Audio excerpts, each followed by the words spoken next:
بسم اللہ الرحمن الرحیم۔ آج ہم بات کریں گے کہ قربانی کے شرکاء میں سے کسی شریک کی کمائی حرام ہو یا کسی شریک کی قربانی سے نیت گوش کی ہو تو اس سے باقی شراکت داروں کی قربانی پر کوئی اثر پڑے گا یا نہیں۔ بہتر اور افضل تو یہ ہے کہ انسان انفرادی قربانی کرے۔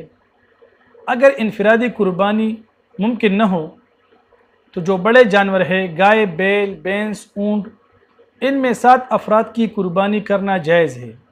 یعنی ان میں 7 افراد کا شریک ہونا جائز ہے، جیسے کہ صحیح مسلم کی روایت ہے۔ حضرت جابر بن عبداللہ رضی اللہ تعالی عنہما فرماتے ہیں کہ ہم نے حدیبیہ والے سال آپ صلی اللہ علیہ وسلم کے ساتھ گائے اور اونٹ کی قربانی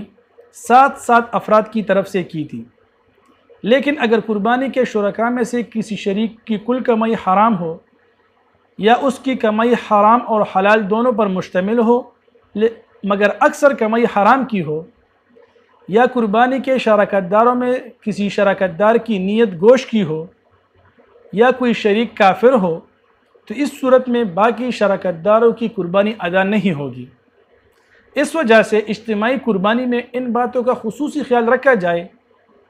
اگرچہ بعض علماء نے یہ بھی لکھا ہے کہ شراکت داروں کی جانچ پڑتال کے باوجود بھی اگر کسی شریک کی کمائی حرام کی ہو اور اس پر باقی شراکت دار مطلع نہ ہوئے،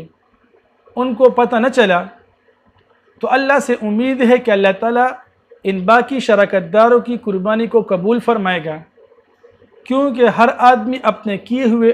کا اجر پائے گا اور کوئی دوسرے کا بوجھ نہیں اٹھائے گا۔ جزاکم اللہ خیرا۔